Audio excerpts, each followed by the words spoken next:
Hello मित्रों, नमस्कार। बहुत बहुत स्वागत है हमारे यूट्यूब चैनल में भविष्य के शिक्षकों। जैसे कि आप बहुत अच्छी तैयारी कर रहे होंगे प्राथमिक शिक्षक पात्रता परीक्षा और सी टेट पात्रता परीक्षा की, है ना। बहुत ही अच्छे क्वेश्चनों की श्रृंखला प्रश्न मैंने इसके पहले वाले वीडियो में दिया हुआ है। बहुत अच्छी प्रैक्टिस सेट मैंने आपको हिंदी पेडागोजी से अंतर्गत बनाई हुई है। लगभग मैंने आपको 20 से 25 प्रैक्टिस सेट आपके लिए बना चुका हूँ। दोस्तों, यदि आप उन प्रैक्टिस सेटों को अच्छे से लगा लेते हैं तो ये मान के चलिए आपकी बहुत अच्छी तैयारी हो जाएगी, है ना। तो चलिए अब अगली प्रैक्टिस सेट में ध्यान देते हैं। चोमस्की के अनुसार कौन सा कथन सही है, आपको बताना है। चोमस्की क्या कहते हैं, चोमस्की वैज्ञानिक हैं, वो कौन सा कथन है उनने कहे हैं। पहला, बच्चों में भाषा सीखने की जन्मजात क्षमता होती है, बताइए ये सही बात है। या दूसरा, बच्चों में भाषा सीखने की जन्मजात क्षमता नहीं होती। या तीसरा, बच्चों में भाषा सीखने की क्षमता बहुत सीमित होती है। या बच्चों को व्याकरण सिखाना जरूरी है। तो मैं आपको बता दूं, ये ध्यान रखने वाली बात है आपके लिए कि जो चोमस्की जी थे वो कहते थे कि बच्चों की जो क्षमता होती सीखने की, ठीक है, वो क्षमता जन्मजात होती है। क्या होती है? जन्मजात बच्चों की सीखने की क्षमता होती है, ये हमारे चोमस्की जी कहते हैं। तो यहाँ पे राइट आंसर हो जाएगा हमारा पहला, ए नंबर का। चोमस्की के अनुसार बच्चों में भाषा सीखने की जन्मजात क्षमता होती है। बहुत आईएमपी क्वेश्चन है, बहुत इंपॉर्टेंट क्वेश्चन है, कहीं ना कहीं आपको एग्जाम में जरूर देखने मिलेगा और ये पूछा गया क्वेश्चन है। आपको बिल्कुल ये कंठस्थ याद रख लीजिए, मन में बिठा लीजिए, ये क्वेश्चन याद कर लीजिए। चलिए अगले अगले क्वेश्चन की ओर बढ़ते हैं। बहुत अच्छे अच्छे क्वेश्चन हैं, प्लीज़ वीडियो में अंत तक बने रहें, ठीक है। चलिए अगले क्वेश्चन की ओर हम बढ़ते हैं। दूसरा क्वेश्चन देखते हैं, भाषा सीखने का व्यवहारवादी दृष्टिकोण। तो जो भाषा सीखने का व्यवहारवादी दृष्टिकोण होता है, खालिस्तान पर बल देता है। वो अनुकरण पर बल देता है, रचनात्मकता पर, या भाषा प्रयोग पर, या अभिव्यक्ति पर। तो इन आपको चारों में से बताना है किस पर बल वो देता है। तो इसका जो यहाँ पे आंसर हो जाएगा वो हो जाएगा आपका पहला। क्या हो जाएगा? पहला, अनुकरण पर बल देता है। भाषा सीखने का व्यवहारवादी दृष्टिकोण जो होता है वो अनुकरण पर बल देता है। बच्चा जितना ज़्यादा अनुकरण करेगा उतना ही भाषा सीखेगा।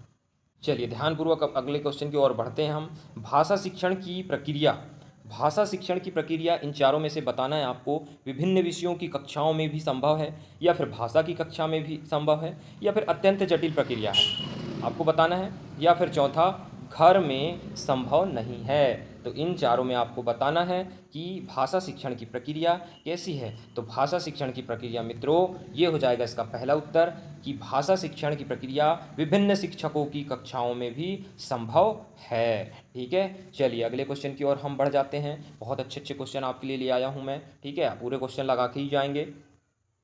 शिक्षक की स्वयं की भाषा की प्रयोग की कुशलता। तो इसका मैं डायरेक्ट आपको उत्तर बता दे रहा हूँ। इसका जो उत्तर हो जाएगा, बच्चों के भाषा प्रयोग के लिए आदर्श रूप प्रस्तुत करती है। जो शिक्षक की स्वयं की भाषा की प्रयोग की कुशलता बच्चों की भाषा प्रयोग के लिए आदर्श रूप प्रस्तुत करती है। चलिए अगले क्वेश्चन की ओर हम बढ़ते हैं। देखते हैं अगला क्वेश्चन, पांचवा क्वेश्चन, भाषा सीखने सिखाने की प्रक्रिया में गढ़ने अर्थ गढ़ने का आधार मुख्यतः है। तो आपको बताना है यहाँ पे, शिक्षक द्वारा अर्थ बताना, या शब्दकोश देखना, या पाठ्य पुस्तक, या समाज सांस्कृतिक परिवेश। इन चारों में आपको बताना है उत्तर क्या हो जाएगा। तो आपको बता दें, इसका जो उत्तर हो जाएगा यहाँ पे, ये हो जाएगा चौथा, समाज सांस्कृतिक परिवेश, ठीक है। भाषा सीखने सिखाने की प्रक्रिया में अर्थ समाज सांस्कृतिक परिवेश का आधार मुख्यतः है, ठीक है। चलिए अगले क्वेश्चन की ओर हम बढ़ जाते हैं। अगला क्वेश्चन यहाँ पे देखते हैं, पठन पाठन के अंत में ऐसे अभ्यास एवं गतिविधियाँ हो जो सरल भाषा वाले हो, या फिर बच्चों को स्वयं कुछ करने और सीखने का अवसर प्रदान करें, या केवल पाठ से ही संबंधित हो, या पाठ पर बिल्कुल आधारित ना हो। देखिए क्वेश्चनों को आप ध्यानपूर्वक यदि समझ लेते हैं, ऑप्शनों को ध्यानपूर्वक पढ़ते हैं, तो आप आसानी से इसका उत्तर दे सकते हैं। और कहीं इसका ही नहीं, बहुत से क्वेश्चन ऐसे घुमावदार क्वेश्चन होते हैं, है ना। तो यहाँ पे जो अच्छा सटीक जो आंसर आपको लग रहा होगा, तो ये लग रहा है आपका बी नंबर का, बच्चों को स्वयं कुछ करने और सीखने का अवसर प्रदान करें। ये शिक्षक का कर्तव्य होना चाहिए कि उनको सीखने के लिए प्रेरित करे, है ना। बच्चों को सीखने के लिए टीचर प्रेरित करे और अवसर दे उनको करके सीखने का, ये सबसे ज़्यादा ध्यान रखना है आपको ऑप्शनों में। चलिए अगले क्वेश्चन की ओर हम बढ़ जाते हैं। अगला क्वेश्चन देखते हैं, सातवां क्वेश्चन हमारे पास में है, भाषा शिक्षण की अनुवाद विधि क्या कहती है भाई। अनुवाद विधि कि मातृभाषा को मध्यस्थ नहीं बनाती, मातृभाषा की अपेक्षा करती है, या मातृभाषा की मध्यस्थ बनाती है, या फिर चौथा लक्ष्य भाषा को ही श्रेष्ठ सिद्ध करती है। तो मातृभाषा जो भाषा शिक्षण की अनुवाद विधि जो होती है वो क्या करती है, तो आपको बता दूं जो अनुवाद विधि होती है वो मातृभाषा की मध्यस्थ बनाती है, मतलब मातृभाषा को वो मध्यस्थ बनाती है और शिक्षण सीखने में काम आती है। ठीक है, तो अनुवाद विधि बहुत इंपॉर्टेंट है, ये याद रखेंगे आप। अनुवाद विधि आपने डिटेल में पढ़ा होगा, इसकी डेफिनेशन तो आप आसानी से बता सकते हो। ठीक है, चलिए अगले क्वेश्चन की ओर हम फिर बढ़ जाते हैं। पेडागोजी से अंतर्गत बहुत प्यारे प्यारे क्वेश्चन है ये, है ना। इन क्वेश्चनों को बिना लगाए आप वीडियो को बिना देखे ना जाएं। ठीक है, आप हर टॉपिक से मैं क्या कर रहा हूँ, हर टॉपिक में मैं प्रैक्टिस सेट बना रहा हूँ। ठीक है, तो पूरी प्रैक्टिस सेट यदि आप लगा लेते हैं तो ये मान के चलिए बहुत अच्छी आपकी तैयारी हो जाने वाली है। भाषा शिक्षण में सहायक है, तो भाषा शिक्षण में सहायक है आपको बताना है क्या होगा। निदानात्मक व उपचारात्मक कार्य, या शुद्ध भाषा पर बल, या साहित्य शिक्षण, या व्याकरणिक नियमों की जानकारी।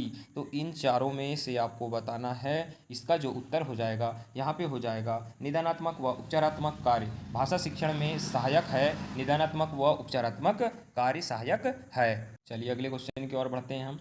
कविता शिक्षण, बहुत अच्छा क्वेश्चन है, बहुत ही अच्छा क्वेश्चन है, आया हुआ क्वेश्चन है। कविता शिक्षण में कौन सा तत्व उसे गद्य से अलग करता है, आपको बताना है। गद्य से अलग करता है तो ये क्या होगा इसका उत्तर। भाषा सौष्ठव की महत्ता, या शब्द भंडार में वृद्धि, भाषा प्रयोग की छटाएं, या गेयता। तो इसका जो आंसर होगा मित्रों ये हो जाएगा गेयता। क्या हो जाएगा, गेयता इसका उत्तर हो जाएगा। चलिए अगले क्वेश्चन की ओर हम बढ़ जाते हैं। भाषा शिक्षण की कौन सी विधि मातृभाषा को मध्यस्थ बनाए बिना दूसरी भाषा को सिखाने पर बल देती है। तो आपको बताना है यहाँ पे उत्तर। द्विभाषी विधि, अनुवाद विधि, व्याकरण एवं अनुवाद विधि, या प्रत्यक्ष विधि। तो इसका आंसर बताइए, बहुत ही अच्छा क्वेश्चन है ये।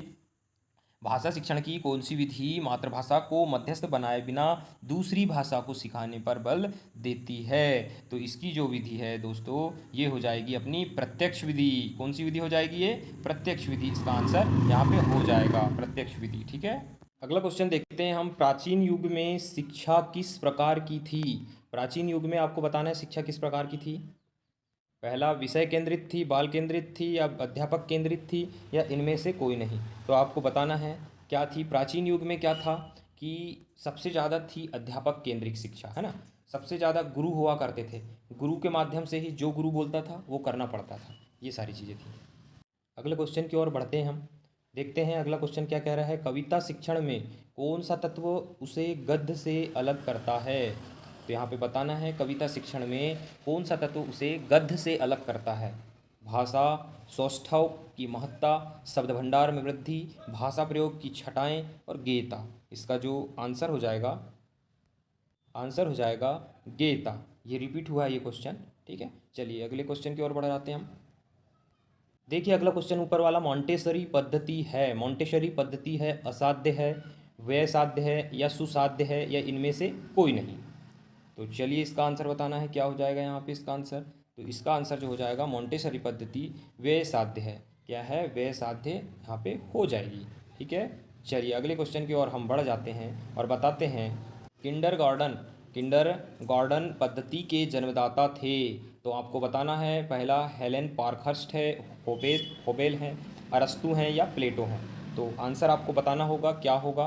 तो इसका आंसर जो हो जाएगा बी, यहाँ पे इसका आंसर हो जाएगा। किंडरगार्टन पद्धति के जन्मदाता थे तो वो फ्रोबेल थे। क्या थे, फ्रोबेल यहाँ पे हो जाएंगे। ठीक है, अगले क्वेश्चन की ओर बढ़ते हैं। डाल्टन योजना का सर्वप्रथम प्रयोग कब किया गया। डाल्टन योजना का सर्वप्रथम प्रयोग कब किया गया, आपको बताना है यहाँ पे आंसर। डाल्टन योजना का सर्वप्रथम 1911 में, 12 में, 1913 में, 1914 में। तो इसका जो आंसर यहाँ पे हो जाएगा ये हो जाएगा सी, सन 1913। क्या हो जाएगा आंसर, सन 1913 में। चलिए अगले क्वेश्चन की ओर बढ़ते हैं। प्रोजेक्ट पद्धति का सर्वप्रथम प्रयोग कब किया गया, आपको बताना है। 1900 में, 1905 में, 1908 में, या 1909 में। लगातार बहुत अच्छे अच्छे प्रश्नों की श्रृंखला है ये। ठीक है, ध्यान देते रहें। तो सन 1900 में प्रोजेक्ट ये 1900 में प्रोजेक्ट पद्धति का सर्वप्रथम प्रयोग किया गया था। ठीक है, चलिए अगले क्वेश्चन की ओर बढ़ते हैं हम। बेसिक शिक्षा पद्धति के प्रवर्तक हैं बेसिक शिक्षा पद्धति के प्रवर्तक कौन हैं? आपने यदि पढ़ा होगा ध्यान से तो आपको इसका आंसर बन जाएगा। पंडित जवाहरलाल नेहरू हैं, लाला लाजपत राय हैं, सॉरी, या महात्मा गांधी हैं, या गोपाल कृष्ण गोखले हैं। तो इसका जो आंसर वहाँ पे हो जाएगा, ये हो जाएगा हमारे जो महात्मा गांधी थे वो बेसिक शिक्षा पद्धति के थे। ठीक है, अगले क्वेश्चन की ओर बढ़ते हैं हम। चलिए, खेल द्वारा भाषा शिक्षण कैसा होता है? खेल द्वारा भाषा शिक्षण कैसा होता है? रुचिकर होता है, स्थायी होता है, अस्थायी होता है, या ए बी दोनों? तो बताना है आपको आंसर। जो खेल द्वारा भाषा शिक्षण कैसा होता है, तो इसका जो आंसर हो जाएगा ए बी दोनों हो जाएगा। ए बी दोनों कौन सा? रुचिकर और स्थायी। अगला क्वेश्चन देखते हैं। अभिक्रमित अनुदेशन के प्रकार हैं रेखी, साकी। बताना है आपको आंसर क्या होगा, ए बी होगा, दोनों होगा। तो इसका जो आंसर हो जाएगा ये हो जाएगा 8वें का ए और बी दोनों, रेखी भी और साकी भी। ठीक है, चलिए अगले क्वेश्चन को पढ़ते हैं। बताना है आपको आंसर। उन क्षेत्रों में जहाँ की मातृभाषा हिंदी है वहाँ हिंदी की शिक्षा को खालिस्तान में अनिवार्य बनाया गया है। त्रिभाषा सूत्र, द्विभाषा सूत्र, भाषा सूत्र, या इनमें से कोई नहीं? तो आपको आंसर बताना है। इसका आंसर क्या हो जाएगा? तो इसका आंसर हो जाएगा आपका त्रिभाषा सूत्र। त्रिभाषा सूत्र इसका आंसर यहाँ पे हो जाएगा। चलिए अगले क्वेश्चन की ओर हम बढ़ जाते हैं। बताना है आपको भाषा अर्जन के संबंध में कौन सा कथन सत्य है? भाषा अर्जन मतलब कि भाषा सीखने के संबंध में कौन सा कथन यहाँ पे सत्य हो जाएगा, आपको बताना है। तो कथन पढ़ेंगे। पहला कथन देखो, भाषा सीखना एक उद्देश्य होता है। दूसरा देखेंगे, समाज सांस्कृतिक परिवेश के अनुसार अर्थ ग्रहण की प्रक्रिया स्वाभाविक होती है। या फिर तीसरा देखते हैं हम, तीसरा देखते हैं, भाषा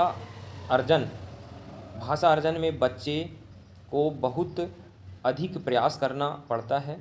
या फिर चौथा देखेंगे, भाषा अर्जन में किसी अन्य भाषा का व्यवघात होता है।